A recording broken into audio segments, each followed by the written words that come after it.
أعوذ بالله من الشيطان الرجيم بسم الله الرحمن الرحيم الحمد لله رب العالمين الذي هدانا لهذا وما كنا لنهتدي لولا أن هدانا الله والصلاة والسلام على أشرف الأنبياء والمرسلين شفيع ذنوبنا وطبيب نفوسنا وحبيب قلوبنا أبي القاسم محمد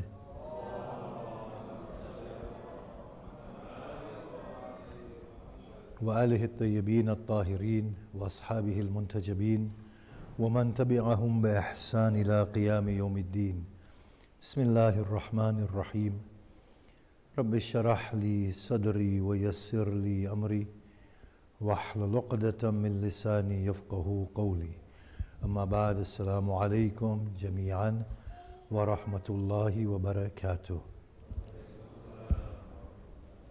بسم الله الرحمن الرحيم. So we talked about the mechanism of revelation. Now the word revelation means to reveal, to disclose. So we can aptly describe the whole process of tanzil, inzal and wahi as revelation. Things were being disclosed to the Prophet as his heart opened up through the agency of the Spirit and from the coming of the meanings. This is all known as revelation. Now this revelation then subsequently is worded into a recital. And what makes the Quran unique is that it is not like any other communication, where the communication is transcribed, written, narrated by scribes and disciples. In this instance, the composition and the production of the whole communication is taken on by higher agency. In this instance, the higher agency is none other than Allah subhanahu wa ta'ala. And that stands to reason, that it cannot be anyone less than Allah. We cited this yesterday. Had it been from other than Allah, you would find many discrepancies therein. That is a litmus test. That tests for us what we said in the first lecture.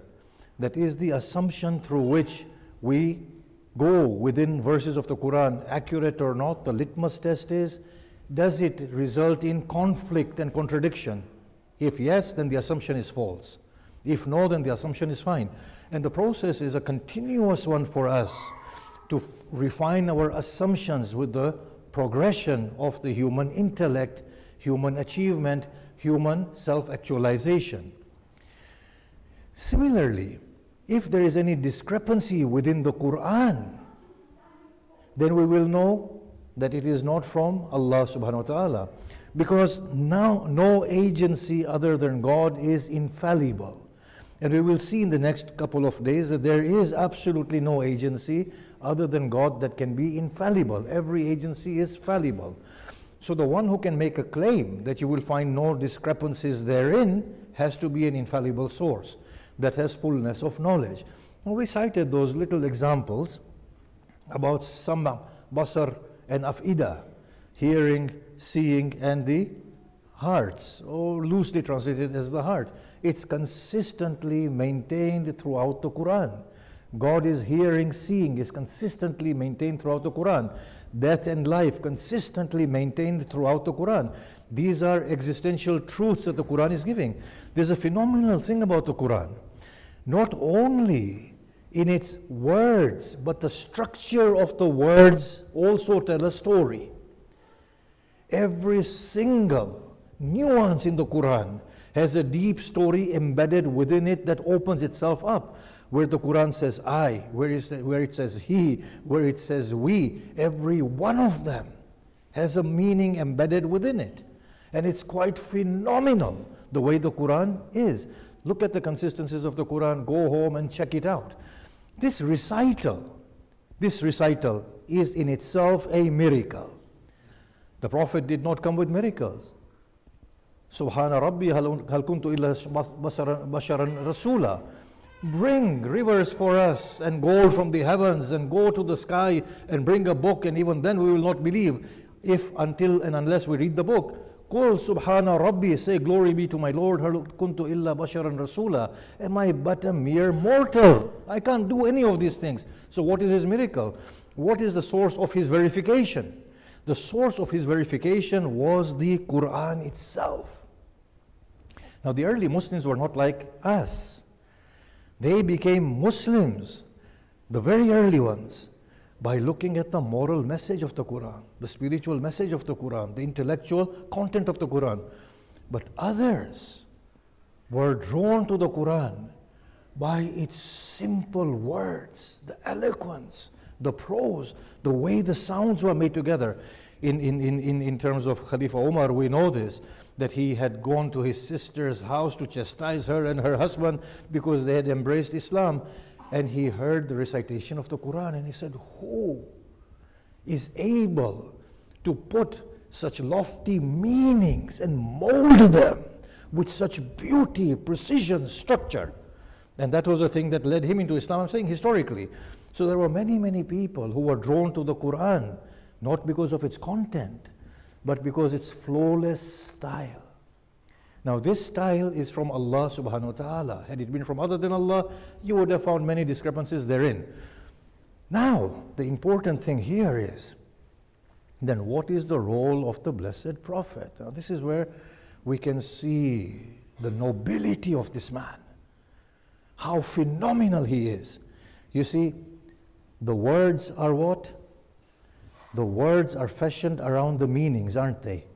We said that Quran, in terms of its essential truth, which is communication, is without meanings, without words. It comes to a level where it acquires meanings. It comes to another level where it acquires words. We said that, right? And everything is happening simultaneously in sync, in real time. The Prophet is speaking, all those processes are happening immediately at that point. I want to explain this somewhat. But the meanings, who has fashioned the meanings? Isn't that amazing? So just as the words have formulated the meanings, the Blessed Prophet is the mold through which the communication takes meanings, which is subsequently then spoken and articulated. Without the Blessed Prophet, those meanings, those communications would not even transpire in form of concrete meanings. This is how integral Blessed Muhammad Rasulullah sallallahu alaihi wasallam is to the Quran. Without Rasulullah, there would be no Quran. And we're going to explain this now. He is the mold that fashions the meanings, which are simultaneously articulated. Why do I say this? The Quran is absolutely prophet-centered. It's prophet-centric. The message of the Quran is God-centric and God-centered. But the Quran itself as a communication is absolutely prophet-centered and prophet-centric. This Quran cannot be the Quran had it not been for Muhammad Rasulullah. Now every prophet has already been appointed as a prophet prior to taking birth. وَإِمَّا يَأْتِيَنَّكُم مِّنِّي هُدًى فَمَن تَبِعَ هُدَايَ فَلَا خَوْفٌ عَلَيْهِمْ. Adam, you all exit from this place. All of you go out. اهبطوا منها. Drop from it. It talks about something. Even that word اهبطوا, drop from it, says a story. فَإِمَّا يَأْتِيَنَّكُم مِّنِّي هُدًى. And whenever guidance comes to you from me, then whoever follows the guidance, so it was already destined that guidance will come periodically. Can you see that? Prior to the arrival of Adam upon the face of this earth. Then again, about Moses. The mother of Moses is told, Inna laraduhu ilayki wa ja'iluhu min al-mursalin. We will bring him back to you and we will make him of a messenger amongst the messengers. It was a done deal. It was known. It was told that we will make him into a messenger and we will bring him back to you. Fear not. Place him in that basket and cast him to the Nile or the river. Yusuf being thrown inside the well. وَأُوحَيْنَا إِلَيْهِ. We inspired Joseph at that point. لَتُنَبِّئَنَّهُمْ بِأَمْرِهِمْ هَذَا وَهُمْ لَا يَشْعُرُونَ. You will inform them of what they are doing today at a particular time when they will not be aware as to who you are. And when you read Surah Yusuf, أَأَنْتَ Yusuf? Are you Joseph? That inspiration that Joseph got within the well is proven here. أَأَنْتَ Yusuf? And they were unaware that he is Joseph. It was already a done deal. It's a phenomenal universe. Something very grand is happening here. So every prophet has been already appointed. Now I want you to turn to this particular verse, Surah Al-Imran 381. Look at this verse, and as we begin our analysis and go into this particular theme. وَإِذْ أَخَذَ اللَّهُ مِيثَاقَ النَّبِيِّينَ لَمَا أَتَيْتُكُم مِّن كِتَابٍ وَحِكْمَةٍ.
Yesterday, pay attention to the nuances.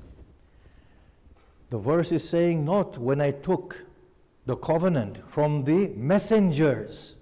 It's nothing to do with Rasul. Rasul is the one who brings Risala, right?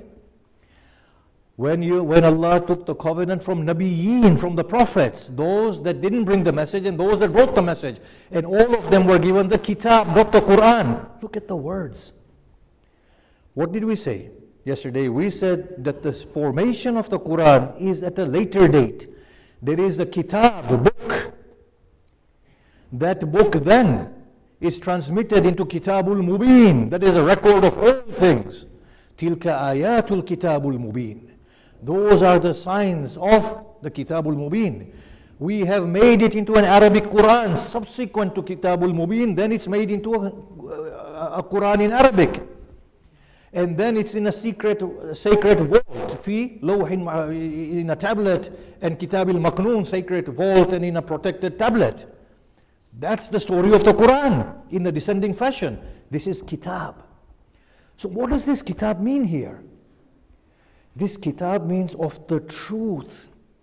Your souls will have this truth, and they will be ignited at some point.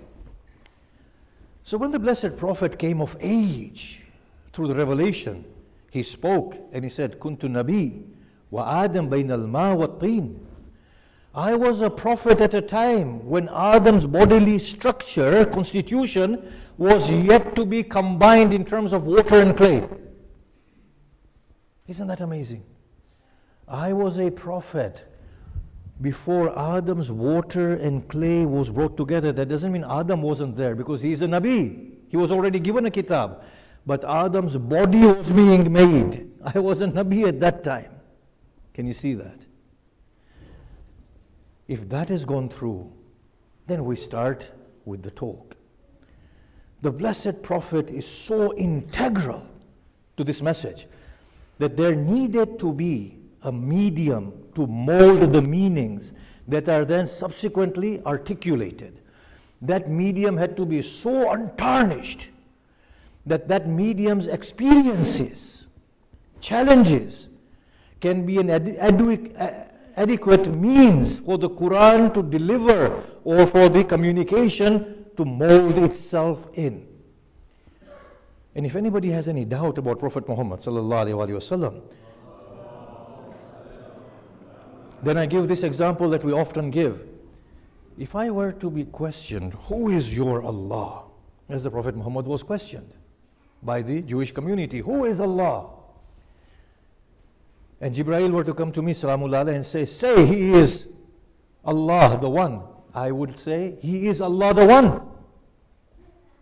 And most of us are expected to do that, right? But Prophet Muhammad does not say he is Allah the One. He says, say he is Allah the One. He is an untarnished medium.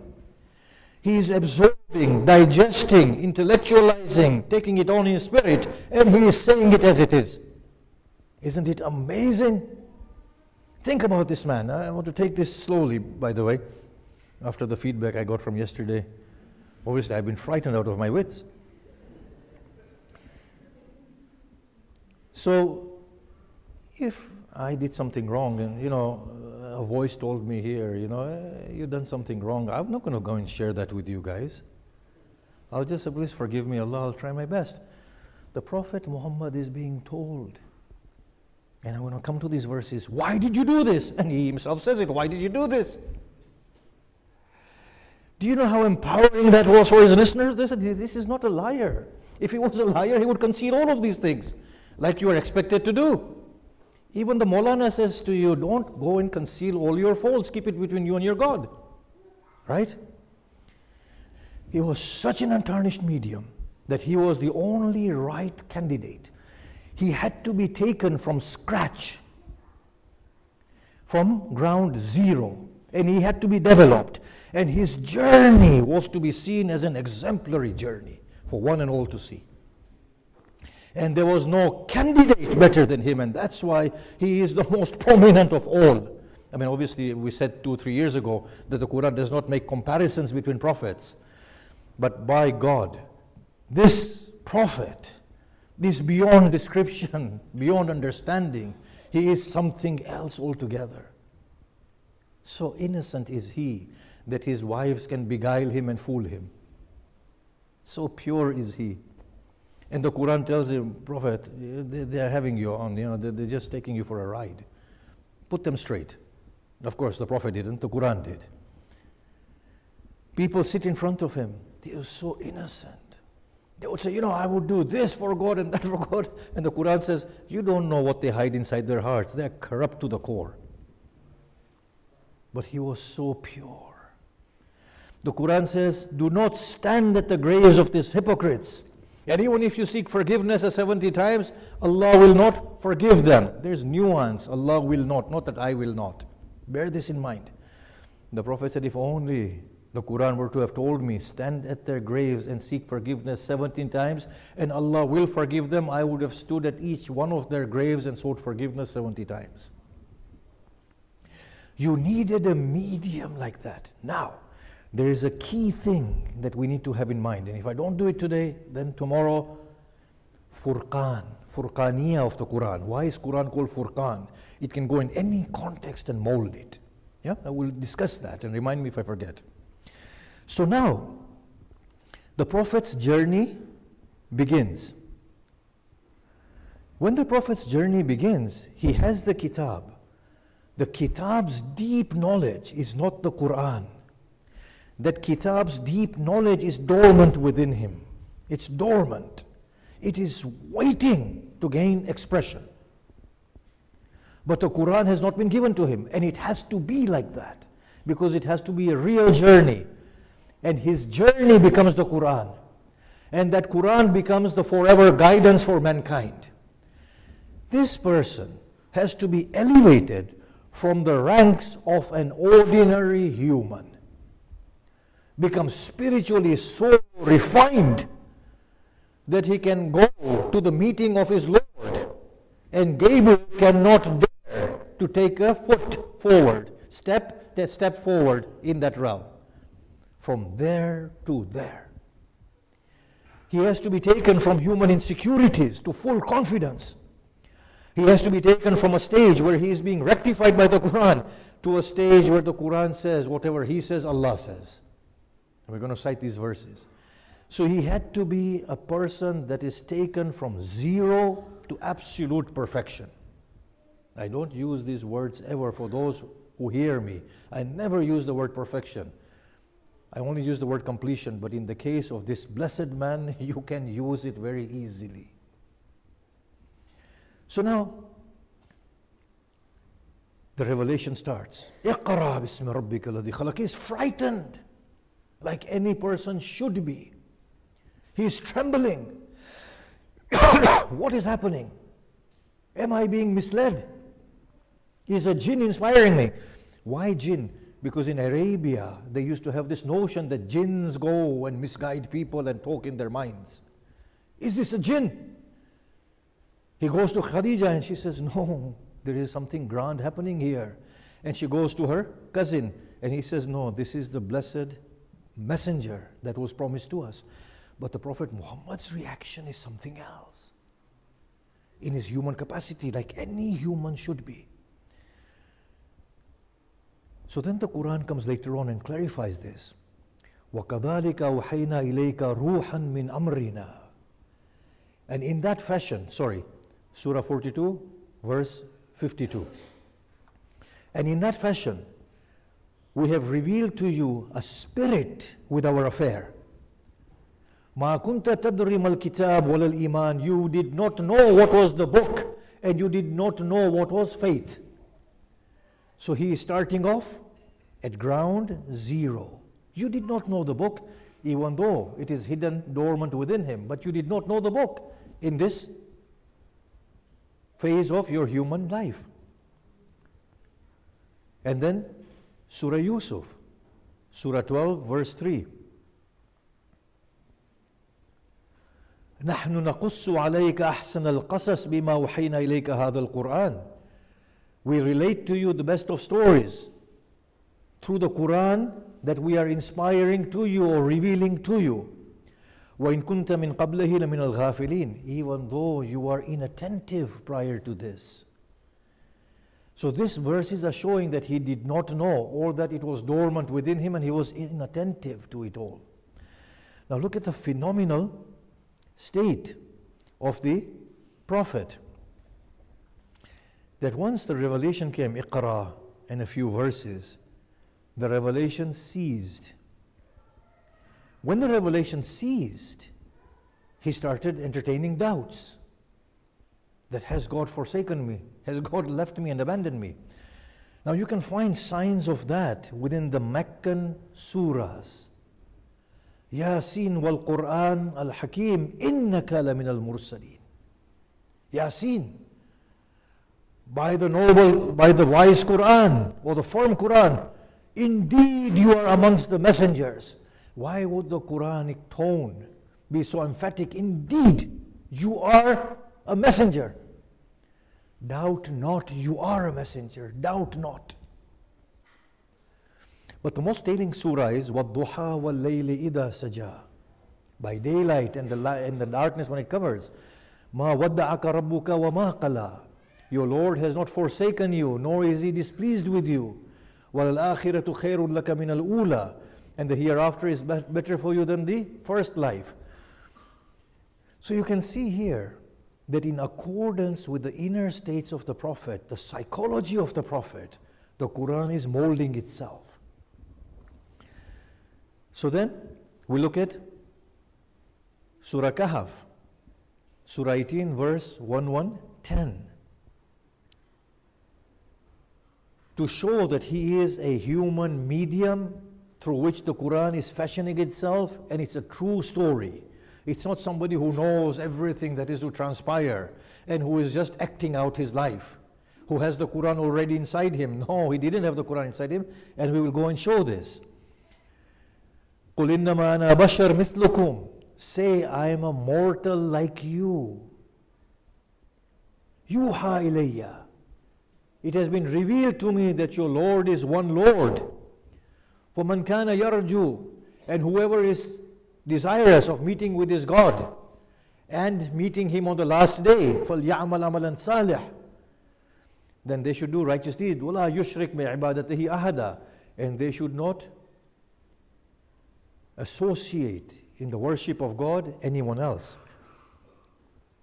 Again, these ideas are dispelled from the minds of people that he is something special, to show that no, it's a real journey. He is being nurtured, and he is being the point for the molding of the message. If you look at Surah Araf, Surah 7, verse 188. قُلْ لَا أَمْلِكُ لِنَفْسِي نَفْعًا وَلَا ضَرًّا. Muhammad, say to them. So he himself is saying, say, I do not possess for myself any benefit or harm. إِلَّا مَا شَاءَ اللَّهُ. Except for what Allah wants. And if I knew the unseen, then I would have gained benefits of it, and no evil would have befallen me. To say to the people that no, I'm on my journey and I'm led by the revelation. In another place, the Prophet is saying, I simply follow what is being revealed to me. I'm one like you. Now, the beautiful thing about the Quran is that it calls itself the Furqan. What is the Furqan? Furqan is something that distinguishes right from wrong, the criterion. وَأَنزَلَ الْفُرْقَانِ أنزل التوراة والإنجيل من قبل وأنزل الفرقان. He revealed Torah and Injil previously, and he revealed the Furqan.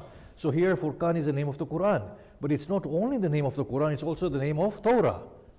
We gave Moses the book and the Furqan. Furqan means a distinguisher, a criterion. Now, let's say I am taken as a specimen, as a subject for the Furqan. So the Furqan comes. Furqan is a voice in my ear. Whenever I say something wrong, the Furqan will say, this is wrong. And I will utter it out, this is wrong. Allah is watching you. I will say it out, Allah is watching you. Then I'm in a gathering and people are coming in and nobody is making space for them. The Furqan says, this is not good. If you make space for them, Allah will make space for you. So I will say it out. So the Furqan, what it does, it takes the life of a person, and every event of that life is then weighed by the Furqan and been told to that person, this is right, this is wrong. And that person says it out. And Furqan therefore then communicates the message of Allah subhanahu wa ta'ala. Is that being understood?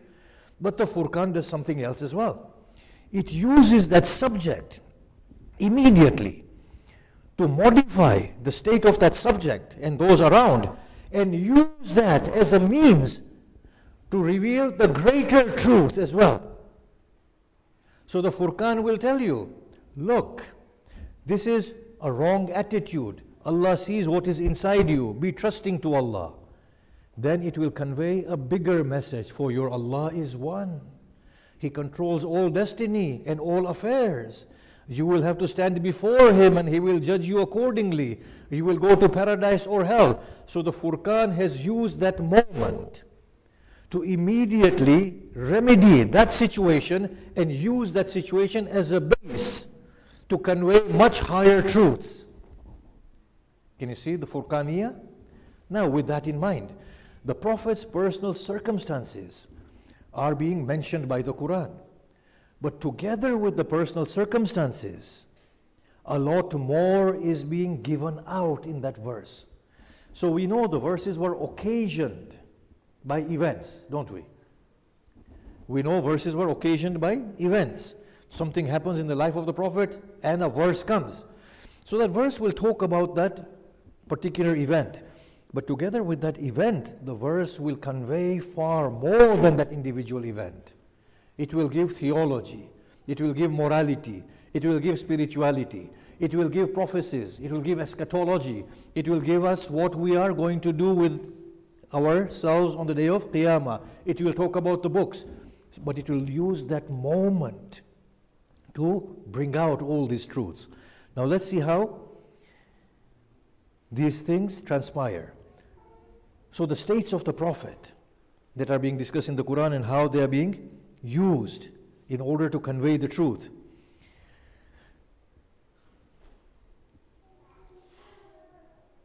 So the Prophet, in his eagerness to convey his message, is speaking to the a chief of the Meccan community. And a poor man or a blind man comes to him, and you know the story, Abasa wa Tawalla. And he sought Prophet's attention. Now, like any human being, the Prophet was right in telling that person, let me seize this opportunity. Because if this man converts, with him comes a whole clan. And with that clan come other associated and related clans. So let me finish with him and then I'll be with you. It's as simple as that. So a man comes to the Prophet and he maybe prods at the Prophet, wanting attention. And the Prophet is talking with that chief. So the Prophet turns to him and looks away and makes him wait. The surah is revealed. Abasa wa Tawalla. He frowned and turned away. Okay. Because there came to him a blind man. But what would make you perceive that perhaps he might be purified? Or be reminded, and remembrance would benefit him. To him you give attention, to him you give attention, and not upon you is any blame if he will not be purified, the other guy. But as for the one who comes to you striving for knowledge, while he fears Allah, but as for this person who's coming to you for knowledge, and he fears Allah, from him you are distracted. So this is being told to the Prophet, that look at this event, what you are doing, O Muhammad. You are favoring the one whom you don't even know will be purified. But this another one is coming to you who is purified, who is fearing God, who is seeking Allah, who is seeking knowledge. So immediately there is a discretion being given to the Prophet, a direction being given to the Prophet, that look, this conduct can be bettered. Although what you did was not wrong, but your attitude needs to be much more refined than that. Now look at what the verse is saying after that. No, indeed, these verses are a reminder. So whoever wills may remember it. Oh Muhammad, whoever will come and learn is the one I want, not the one who are lofty and mighty upon the earth. Your focus towards the rich should be as your focus towards the poor should be as much as your focus towards the rich and the powerful. Make no distinction. So here two things happen. The first thing is that the people listening to the Prophet, they say he has to be a truthful person because he did abasa wa tawalla and ja'ahul a'ma. He turned away when a blind man came to him. None of us would narrate this incident because it's a criticism upon our behavior. But he is narrating it freely. So this man has integrity. He is with integrity conveying whatever he is receiving. That's the first thing. The second thing they are learning is that his attitude is being modified.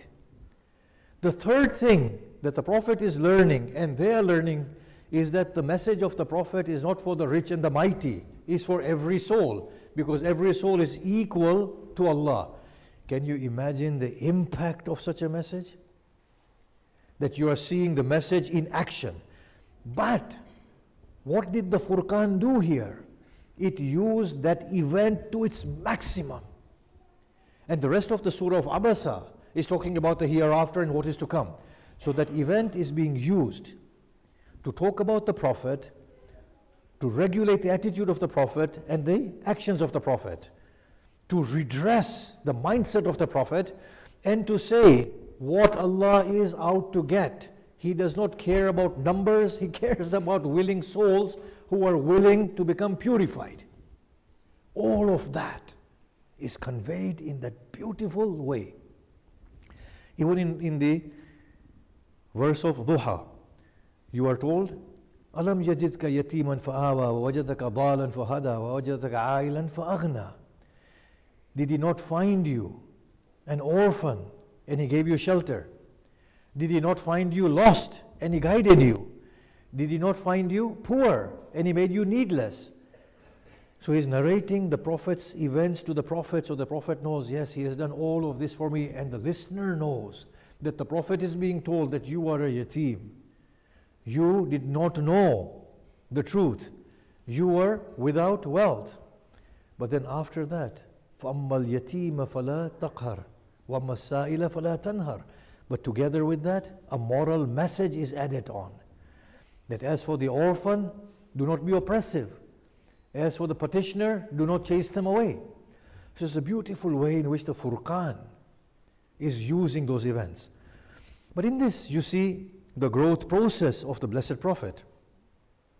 If you see the growth process of the Prophet, you will see that the Prophet in the initial stages was not the Prophet that he became at the later stages. The Prophet was frightened. He did have anxiety. He did have worry. He did have, at times, lack of surety what will happen. And the Quran reflects every one of these things. Until you come to the Madanian Prophet, in the mid phase of Medina and later phase of Medina. It's it. The deal is done. Look at the contrast. Look at this verse.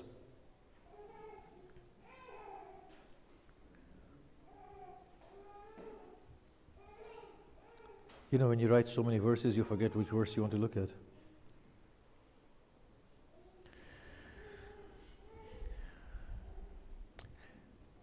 Surah Yunus 10, verse 46. Look at this verse. This is directly reflecting the psychology of the Prophet. وَإِمَّا نُرِيَنَّكَ بَعْضَ الَّذِي نَعِدُهُمْ أَوْ نَتَوَفَّيَنَّكَ فَإِلَيْنَا مَرْجِعُهُمْ ثُمَّ اللَّهُ شَهِيدٌ عَلَى مَا يَفْعَلُونَ. We will either show you what we promise to do to them, or we will seize you. In other verses, or we will kill you before that. So the Prophet is left with no guarantee. We will either show you what we promise, or we will kill you before that. That is in the Meccan phase and the early Medinan phase. Look at the later phase of Makkah, of Medina. In Surah Al-Fath, when you've got the Fatah of Makkah, or just prior to that. In Fatah of Makkah, this verse is revealed. Look at this verse and look at the contrast. Surah 48, verse 28.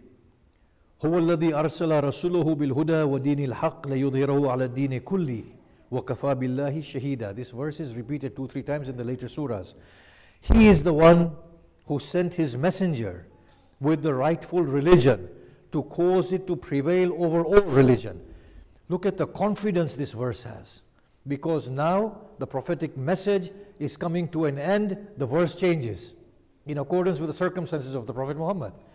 The first verse said, we might show you this, we may not show you this. We may just kill you before that. At the end of his life and his missionary role, the verse changes. He sent his messenger. Imagine if this message, if this verse was sent in the very beginning, that he has sent his messenger with Iqra, with the Deen al-Haq, لَيُظْهِرَهُ عَلَى دِينِ كُلِّ. It would not have been a real journey of the Prophet. The Prophet would have known, I'm going to succeed, whatever happens. He would be filled with unreal confidence.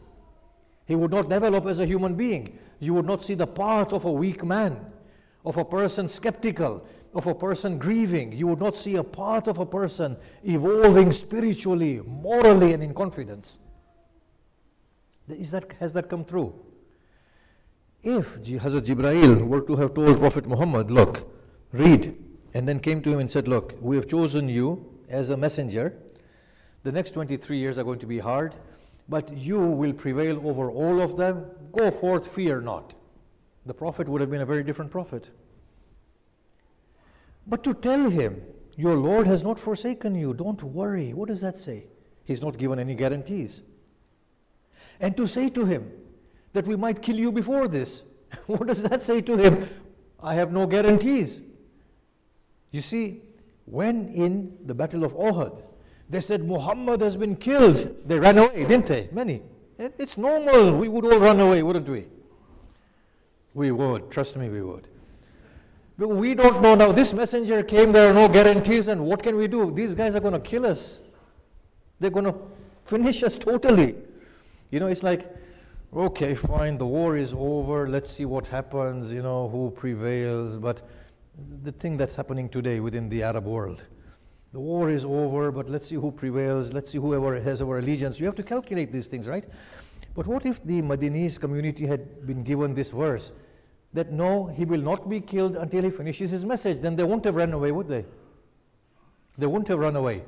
And if they had not run away, the Quran would not have had an event to give those surahs that Allah knows what is inside your heart. And this event was only constructed for you to see what is inside your heart. And after that, they became refined souls. Can you see that? It was a real thing. So the Quran says, what? If he dies, are you going to run away? What difference does it make whether he lives or dies? But you can see, the Prophet is being taken on a journey, not being given any guarantees, until the time when he himself knows with guarantee that he has succeeded. And that's when the guarantee comes. So the Quran is using him as a mold. Now look at the states of the Prophet in Meccan phase and in the Medinan phase. وَلَقَدْ نَعْلَمَ أَنَّكَ يَضِيقُ صَدْرُكَ بِمَا يَقُولُونَ. We know that it constricts your heart due to what they are saying. فَسَبِّحْ بِحَمْدِ رَبِّكَ وَكُمْ مِنَ السَّاجِدِينَ. Glorify the name of your Lord and become of those who prostrate. Surah 15, verses 97, 98. وَعَبُدْ رَبَّكَ حَتَّى يَأْتِيكَ الْيَقِينَ. And devote yourself to your Lord until the truth comes upon you. So he is being told that, look, we know your human states. We know what is happening. We are not telling you that things will go better. No, we are only telling you in this moment of stress and difficulty, praise your God, do sajda and worship Him. Only do that. Can you see how real this story is? They're not saying to him, it will become better. They're saying, we don't know. God can make it better. God may not make it better. What a perilous place to leave somebody in. But that shows a real story. Then in Surah Isra, when the Prophet was given a proposition by the opposition, and he said, this sounds right. I should take them up on this. It will resolve a lot of problems and there will not be this conflict or quarrel. The Quran comes in.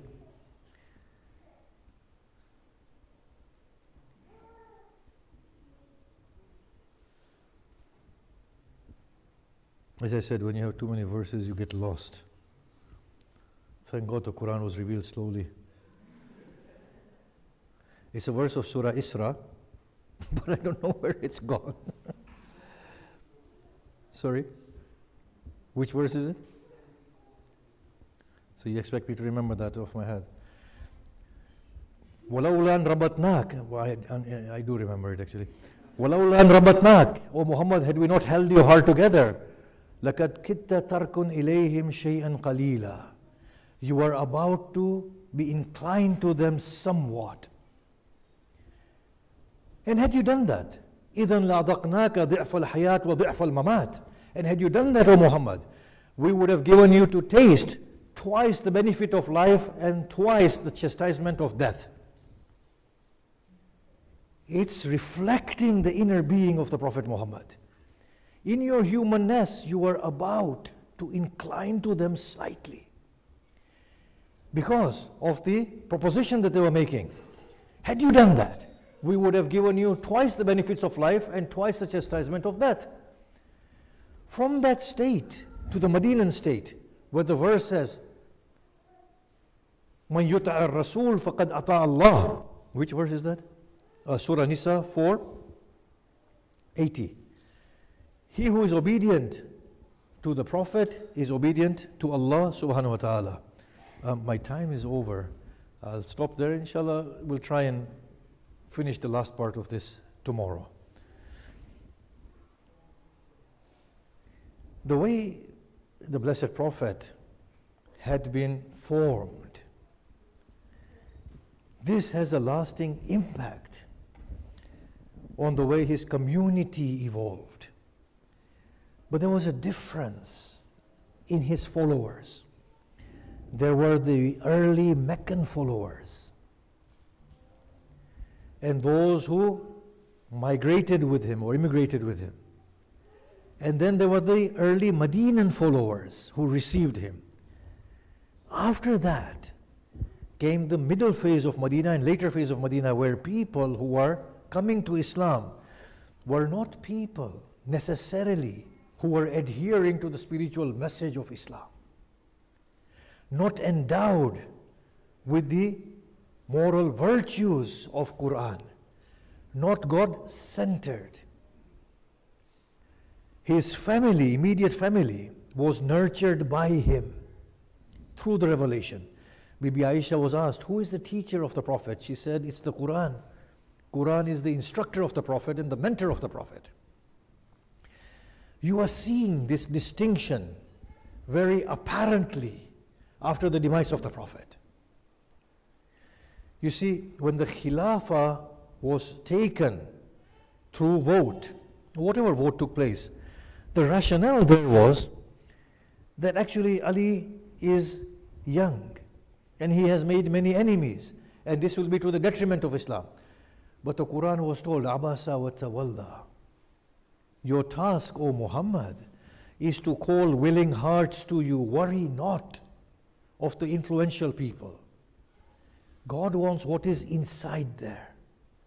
This trend is there. We see from the very beginning, it was a human concern, I grant it, but I'm just saying, there's a huge difference between someone nurtured by the Quran and someone nurtured by the person nurtured by the Quran, and those who come to Islam through other reasons. The middle phase of Medina and later phase of Medina saw people flocking to the religion of Muhammad. It's just like the modern day political alliances that countries have with each other. We will see now China is doing well, our alliance is with BRICS. America's power is waning, the empire is collapsing. Switch allegiance. We don't know the value of the Chinese, we don't even care about the value of the Chinese. We just want the economical gains, right? We just want a military power that can protect us. These were the concerns. Now, this is the very story you see with Imam Hussein Salamullah alayhi playing out. He is coming out of Makkah. I'm going to narrate this for a while. He writes a letter to the Bani Hashim or gives a khutbah. He says, I have not risen to oppress, nor to secure myself any power. My sole task is to bring about rectification in the ummah of my grandfather and amongst the followers of my father. I stand to command to good and to prohibit from evil. He writes a letter to the Hashimis. And he says to the Hashimis, no, whoever amongst you joins me will be killed. And whoever resists this opportunity will not have success. In another khutbah, sermon, attributed to Imam Hussein, he says, whoever wishes to give his life for my sake should know that I have intended to travel tomorrow. So he knew he's giving his life, and he knew that he is going to stand by his principles. What principles? The principle of the Quran, surrender to none save God. Your dignity is beyond worldly power. Fear not death when it comes to your principles. These are his lofty principles. So Ibn Abbas comes to him, and I'm not sure if this is authentic. In all probability, it probably isn't, but it carries a sentiment that is important. Some parts of it, although, appear to be true. Ibn Abbas says, Hussein, where do you leave for? Because Imam Hussein was in his Hajj, and he cut it short. As he learned that there were assassins within the Hujjaj come to assassinate him. So Imam Hussein said, I'm going to Kufa. There are 1,000 swords that await me. Ibn Abbas said, you know, O Hussein, very well that they will put you to death. For these are people who cannot be trusted, and their loyalties are not to be trusted. Imam Hussein said, if I were to stay in Medina or Makkah, they will still put me to death. And I do not wish the sanctity of Makkah and Medina to be violated by the spilling of my blood. I will set off in the morning. Ibn Abbas said, if you know you're going to die, why are you going? This is what the Zakirin said. Inna Allah yurid an yarani qatila. Allah wishes to see me slain. Ibn Abbas asks a second question. Then why do you take your women folk and your children? Now Zainab stands behind a wall, fearing that Ibn Abbas will convince her brother and deter him from taking her with him. She interrupts and she said, Ibn Abbas, why do you put such a question to my brother? Be on your way and allow us to travel with Hussein. She did not allow Hussein to respond. Least Hussein says, Ibn Abbas, take them all back to Medina. Hussein is on his journey. Hur has intercepted Imam Hussein. He comes to a place. He says to Hur, allow us to stay here. It was the place of Nainawa. Hur said, no.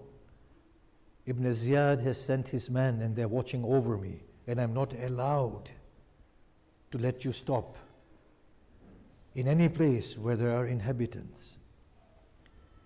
Zuhair comes to Imam Hussein and he said, there is a nearby place where there is a tributary of the Euphrates that flows. It is a place known as Aqar. Aqar means a wound. Hussein said, I seek refuge from Aqar. Hussein said to Hur, allow us to make our way to this place. Hur tries to prevent him, but Hussein is adamant, and they carry on in that direction. Now I quote from the Zakirin. They arrive at a place where Hussein's steed refuses to move. He spurs his horse, but his horse is still. Imam changes several horses. None of them move. Seeing this strange behavior, Hussein turns to Zuhair. He says, Zuhair, what is the name of this place? Zuhair says, oh Hussein, it is known as Taf. He said, does it have any other name? He said, it is known as Shattul Furat, the banks of the Euphrates. Imam asked, does it have another name? He said, yes, it is called Karbala. Hussein says, I seek refuge from Karb and Bala, tribulation and affliction. He descends from his steed. He has a spear in his hand. He embeds his spear within the dust of Karbala. And he says, by Allah, this is the place where our tents will be erected, where our animals will be tied.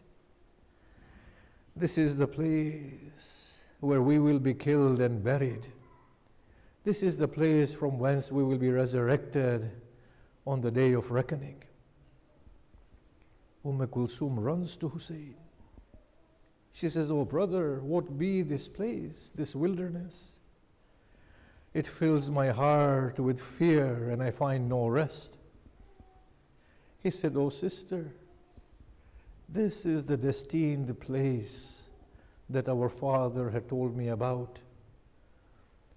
On our return from Siffin, he slept here in the lap of our brother Al-Hassan, and he awoke and he wept.